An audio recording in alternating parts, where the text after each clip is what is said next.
கர்த்தருடைய நாமம் மகிம்படுவதாக. உங்கள் யாவருக்கும் ஆண்டவராக இயேசு கிறிஸ்துவின் நாமத்தினாலே என் அன்பின் வாழ்த்துக்களை சொல்லிக்கொள்ள ஆசைப்படுகிறேன். எனக்கு அருமையானவர்களே, இந்த நாளில் கூட விசேஷமாக கணவன் மனைவியை எச்சரிக்கும் பைபிள். பைபிள் எச்சரிக்கிறது. பைபிள் எச்சரிக்கிறதுன்னு சொன்னாலே ஆண்டவர் நம்மை எச்சரிக்கிறார். ஜாக்கிரதையா இருங்கள், விழிப்பு உள்ளவர்களாயிருங்கள், விழித்திருங்கள். ஆண்டவர் நம்ம எச்சரிக்கிறதை பார்க்கிறோம். ஏனென்றால் கணவன் மனைவி மிகவும் முக்கியமானவர்கள். கணவன் மனைவி மிகவும் ஆசுரிக்கப்பட்டவர்கள். கணவன் மனைவி ஆண்டவர் இருவருக்கும் கொடுத்த கட்டளைகள், நிபந்தனைகள், குடும்ப வாழ்க்கை, சந்தோஷம், மகிழ்ச்சி, இவைகள் எல்லாம் பிதாவாகி தேவன் குடும்பத்துக்கு கொடுத்தவை. கணவன் மனைவி மிகவும் முக்கியமானவர்கள். முதல் திருமணத்தை செய்தவர் பிதாவாகி தேவன். முதல் குடும்பத்தை ஆரம்பித்தவர் அவர். முழு குடும்பத்துக்கும் அவர் நாமக்காரனா இருக்கிறார். முழு குடும்பங்களையும் ஆசீர்வதித்து குடும்பங்கள் பிள்ளைகள் சந்ததிகளாக இன்றைக்கு உலகம் முழுவதும் 800 கோடிக்கு மேலாக இருக்கிற ஜனங்கள், குடும்பங்கள் அற்புதமாக, ஆசீர்வாதமாக, மகிழ்ச்சியாக இருக்க வேண்டும் என்று ஆண்டவர் கொடுத்து இருக்கிற வேத வாக்கியம் பைபிள் நம்ம எச்சரிக்கிறதை நாம் பார்க்கிறோம். எனக்கு அருமையானவர்களே, குடும்பம் மிகவும் முக்கியமானது. குடும்பம் தலைவர் ஆண்டவராகி முழு குடும்பத்துக்கும் தலைவர் இயேசு கிறிஸ்து. கணவனுக்கும் மனைவிக்கும் முழு குடும்பத்துக்கும் பிள்ளைகளுக்கும் தலைவர் இயேசு கிறிஸ்து. மனைவிக்கு கணவன் தலையா இருக்கிறார். சபைக்கு கிறிஸ்து தலையா இருக்கிறார். எனவே இந்த பாடங்கள் எல்லாம் அற்புதமான பாடங்கள். இவைகளை நீங்கள் கவனிக்க வேண்டும். குடும்பங்களில் பிள்ளைகள் பிறந்து, பேர பிள்ளைகள் பிறந்து, சந்ததி ஆசீர்வாதமா இருக்க வேண்டும் என்றுதான் ஆண்டவர் விரும்புகிறார்.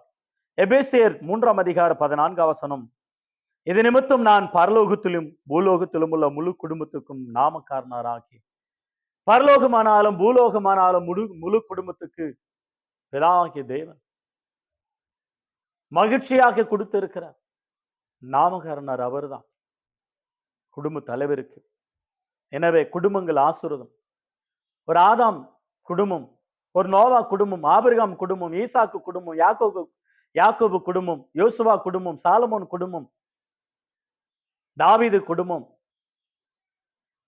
எலிசபெத் அதாவது சகரியா குடும்பம், அக்கிலா பிரிஸ்கில்லா குடும்பம், பவுல் குடும்பங்கள், பேதுரு குடும்பங்கள், கணவன் மனைவி, பிள்ளைகள். திடீர்னு பவுல சொன்ன உடனே நீங்க கேள்வி எல்லாம் கேட்டிருப்பாருங்க, பவுல் கல்யாணம் ஆச்சுதா இல்லையா? சில குடும்பங்கள் பெற்றோர்ல இருந்தாலும் கூட அது குடும்பங்கள் தான். எனவே அந்த குடும்பமாக அநேக குடும்பங்களுக்கு ஒரு வழிகாட்டியாக, அற்புதமாக, சந்தோஷமாக, சமாதானமாக ஒரு ஏனோக்கு குடும்பங்கள், மோசே குடும்பங்கள், இந்த குடும்பங்கள் எல்லாம் பைபிள்ல ஆண்டவர் அழகா எழுதி வைத்தார் நமக்காக.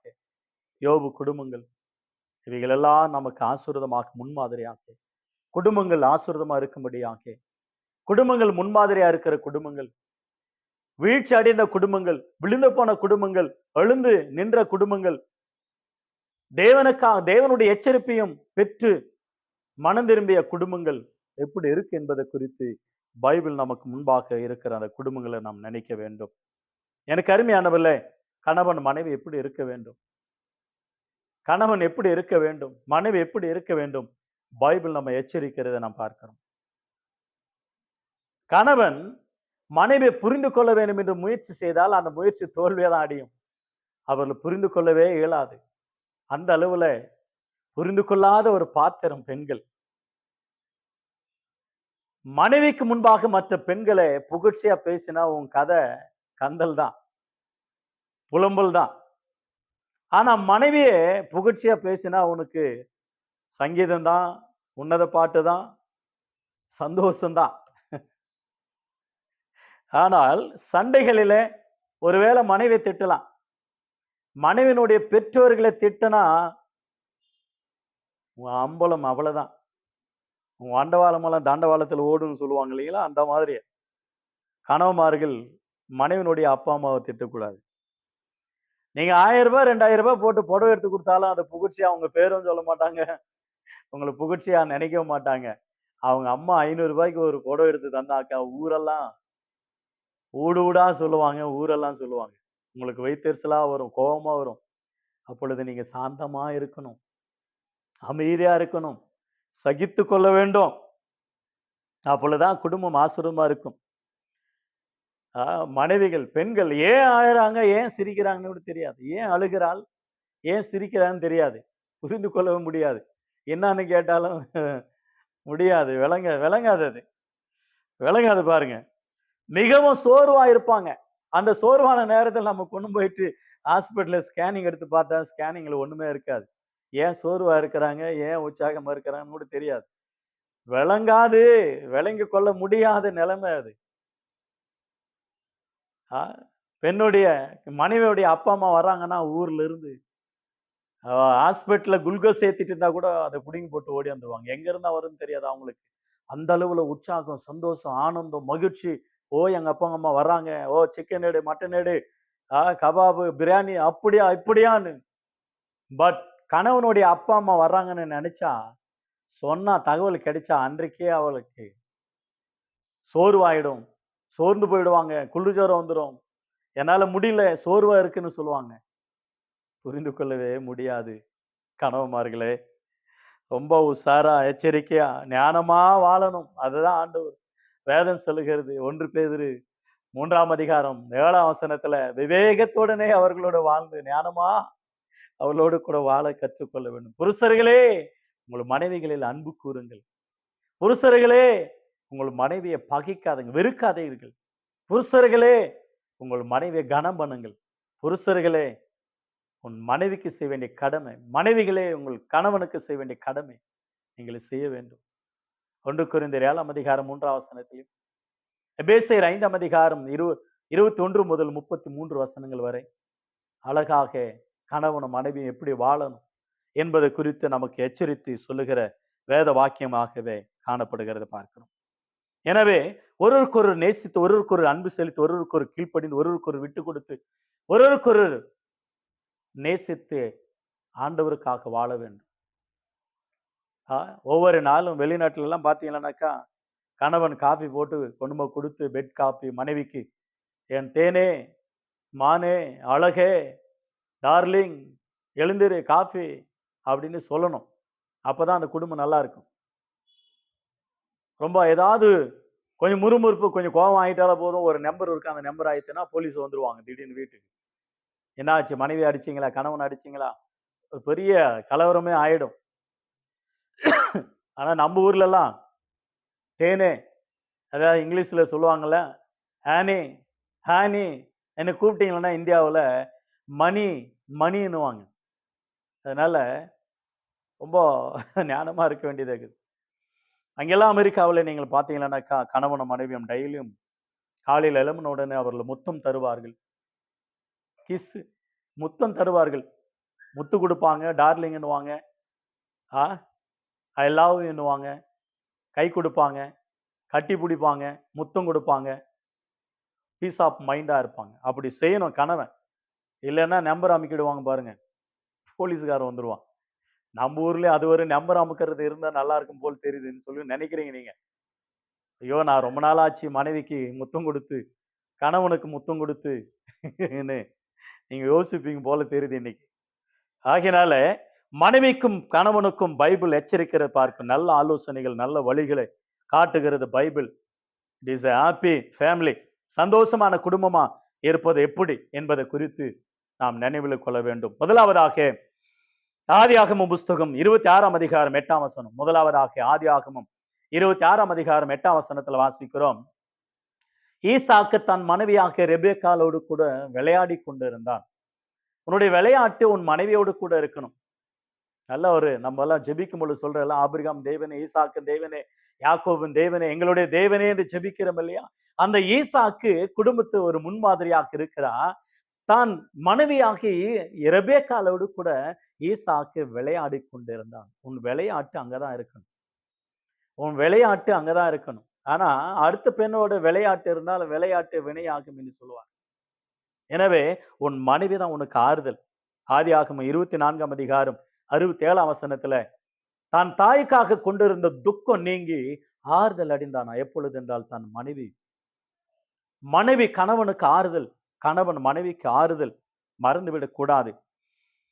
ஆதியாகமம் 25ஆம் அதிகாரம் 21, 22ல வாசிக்கிறோம். கணவனும் மனைவியும் குடும்பத்துக்காக, பிள்ளைகளுக்காக, கர்ப்ப கனிகளுக்காக ஜெபிக்கிற ஒரு தாய், ஜெபிக்கிற ஒரு கணவன், இருவருமாக குடும்ப ஜெபம் குடும்பமா இருக்க வேண்டும்.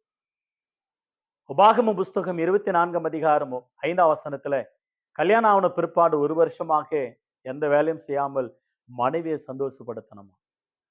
நீங்க 1 வருஷம் இருந்தாக்கா நீங்க அவ்வளவுதான் இந்தியாவுல.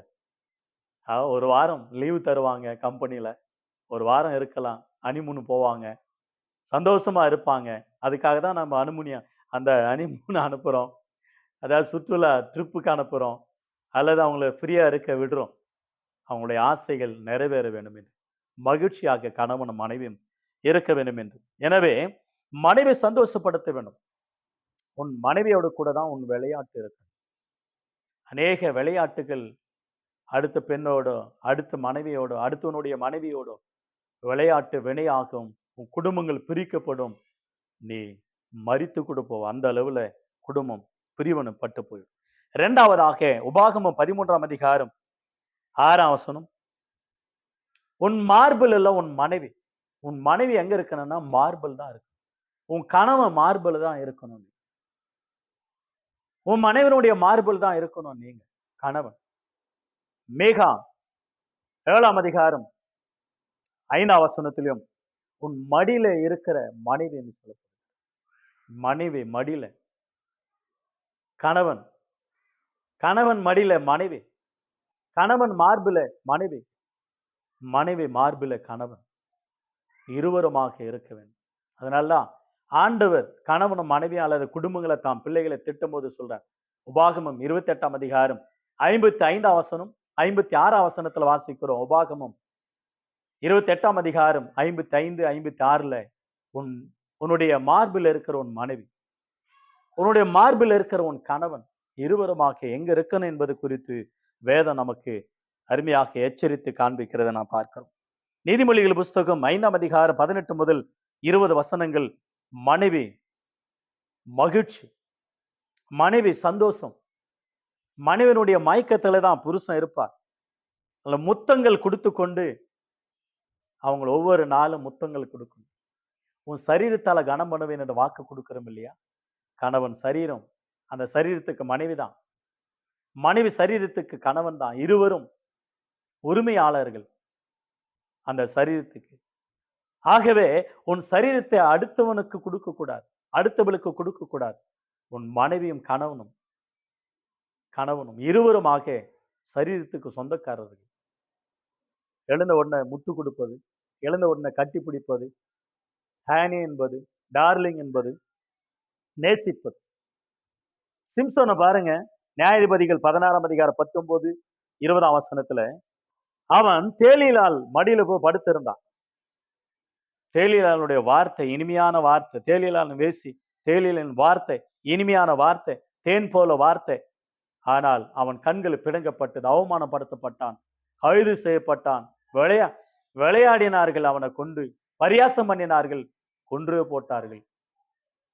உபச்சாரம் உன்னை கொன்று போடும். உபச்சாரம் உன்னை வேட்டையாடும். உன் உயிரை அப்பத்துக்காக திரிவாய், தரித்திரனாவாய், அவமானப்படுவாய், நிந்திப்பாய், தூசிப்பாய், மரித்தே போய்வான். வேசித்தனம் உபச்சாரம் உன் உயிரை எடுத்துவிடும். ஆதியாகமம் 3ஆம் அதிகாரம் 1 முதல் 9, 10 வசனங்களை வாசிக்கிறோம். நீதிமொழிகள் புஸ்தகம் 7ஆம் அதிகாரம் 6 முதல் 27 வசனங்கள். நீதிமொழிகள் 6ஆம் அதிகாரம், நீதிமொழிகள் 7ஆம் அதிகாரம் 6 முதல் 27 வசனங்கள். இவைகள் எல்லாம் இந்த வேசித்தனத்தினுடைய ஆவி, சர்ப்பம் ஏவாளோடு பேசி ஏமாற்றினது இனிமையான வார்த்தைகளால. வேசி மார்க்கத்தால் இனிமையான வார்த்தைகள். வா, வெடிர்காலம் இருப்போம், சந்தோஷமா இருப்போம். புருஷன் வீட்டில் இல்லை, ஒரு ஆடு போல, விலங்கிட்ட ஒரு மூடனை போல, ஒரு பறவை போல, கண்ணில் கண்ணி தெரியாமல் அகப்படுகிற அந்த கண்ணில அவன் பாதாளத்துக்கு போகிறான். நரகத்துக்கே போகிறான். வாழ்க்கை மாறிவிடும். எனவே உன் மார்பில மனைவி தான் இருக்கும். உன் கணவன் மார்பில மனைவி, மனைவியின் மார்பில கணவன். உங்களுடைய மடியில கணவனும், கணவன் மடியில மனைவி. வேதம் சொல்லி நம்ம எச்சரிக்கிறது, வேதம் நமக்கு அழகாக போதிக்கிறதை நாம் பார்க்கிறோம். எனவே எனக்கு அருமையான கர்த்தருடைய பிள்ளையே, நம்முடைய வாழ்க்கையில உனக்கு சந்தோஷமா உன் மனைவிதான். ஆறுதலா உன் மனைவிதான். உன் ஆதரவா உன் மனைவிதான். ஆகையினாலதான் ஆதியாகமம் 2:18 வாசிக்கிறோம். தனிமையா இருக்கிற மனுஷன், ஆண்டவர் தனிமையா இருக்கக்கூடாது என்று அவனுக்கு ஏற்ற துணையை உண்டாக்கினார் என்று வேதத்தில் வாசிக்கிறோம். மூன்றாவதாக மனைவி கிரீடமா இருக்கிறார். நீதிமொழிகள் 12:4 வாசிக்கிறோம். மனைவியானவள், குணசாலியான பெண்ணானவள் கணவனுக்கு கிரீடமா இருக்கிறார். என்ன அருமையான ஒரு வார்த்தை. நீதிமொழிகள் புஸ்தகம் 12ஆம் அதிகாரம், நீதிமொழிகள், என்னோடு கூட தயவாக நீங்கள் பைபிளை திருப்பிக் கொள்ளுங்கள். குணசாலியான ஸ்திரீ தான் புருஷனுக்கு கிரீடமா இருக்கிறார். தலையில இருக்கிறது கிரீடம் இல்லைங்களா? ராஜாவுக்கு கிரீடம் தலையில இருக்கணும். அப்போதான் அவர் ராஜா. ஒரு மகிழ்ச்சி. அநேக மனைவிமார்கள் கணவனை ஒரு ராஜாவா பார்க்கணும். கேவலமா பார்க்க கூடாது. அவன் அங்க இருப்பான் பாரு, அவன் அங்க இருக்கிறான், இவன் அங்க இருக்கிறான். கணவனை கனவீனப்படுத்துவார்கள், மனைவியை கனவீனப்படுத்துவார்கள். ஒரு கிரீடம் தலையில இருக்கணும். எங்களுக்கு தெரிஞ்ச ஒரு குடும்பம், மகனாண்ட சொல்றாங்க, உன் மனைவியை செருப்பு வைக்கிற இடத்துல வைக்கணும்டா, நடுவுட்டுல வைக்க கூடாதுடா. சண்டை போடுறாங்க, குடும்ப சண்டை. மனைவியை செருப்பு வைக்கிற இடத்துல வச்சா பெட்ரூம்ல யாரு இருக்கிறது? வீட்டுல யாரு இருக்கிறது? மாமேரி, தாயே, நீ கூட தான் ஒரு நாள் மருமகள், உன்னை அந்த இடத்துல வைக்கல, நினைத்துக்கொள்ளு. அவ வார்த்தைகள் எல்லாம் சொல்லக்கூடாது. மனைவிய மார்பில் வைக்கணும், தலையில வைக்கணும். நிறைய பேர் சொல்லுவாங்க, என்னடா உன் பொண்டாடிய தலைமையில தூக்கிட்டு ஆடுறேன்னுவாங்க. பாத்தீங்களா? இதுதான் பைபிள் அவங்களை அருமையா சொல்லுது. நான் மனைவி மயக்கம் போட்டாலா, அந்த மயக்கத்துல சுத்தி நீங்கிற நீதிமொழிகள் வாசித்தோம் இல்லையா? 5ஆம் அதிகாரத்துல மனைவியினுடைய சரீரம், அவளுடைய அவயவங்கள், அவளுடைய ஸ்தானங்கள் உன்னை சந்தோஷப்படுத்துவதாக. மயக்கம், அன்பின் மயக்கம். மூன்றாவதாக கிரீடம். நீதிமொழிகள் 19ஆம் அதிகாரம் 14 வசனத்துல, வீடும் ஆஸ்தியும் பிதாக்களுக்கு சுதந்திரம், புத்தியுள்ள ஸ்திரியோ கர்த்தர் கொடுக்கும் ஈவு. நீதிமொழிகள் 14ஆம் அதிகாரம் 1ஆம் வசனத்துல, புத்தியுள்ள ஸ்திரீ தான் வீட்டை கட்டுகிறார். அதே நீதிமொழிகள் புஸ்தகம் 31ஆம் அதிகாரம் 10 முதல் 31 வசனங்கள், நீதிமொழிகள் 31 10 முதல் 31 வசனங்கள், குணசாலியான ஸ்திரீ கண்டுபிடிப்பவன் யார்? முத்துக்களை பார்க்கலாம் அவள் குணம் விளையாற பெற்றது. புருஷனுடைய இருதயம் அவளை நம்பும்.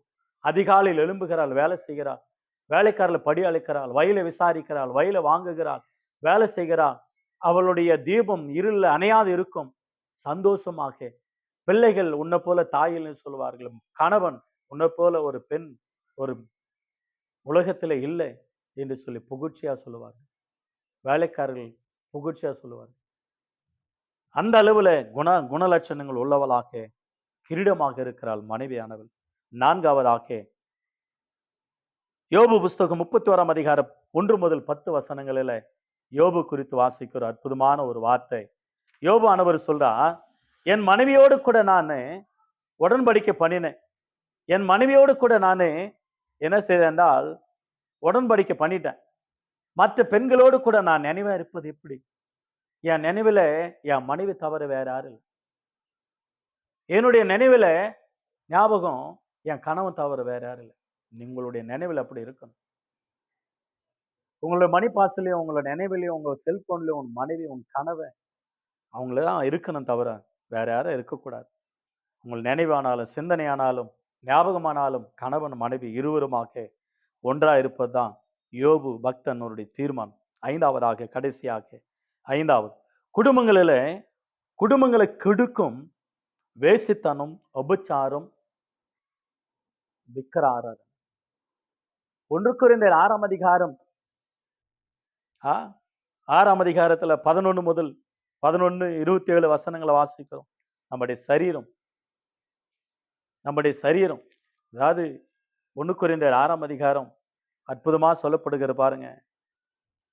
நம்முடைய சரீரம் கர்த்தருக்குரியது. 13ஆம் வசனத்துல 1 கொரிந்தியர் 6ஆம் அதிகாரம் 13ல.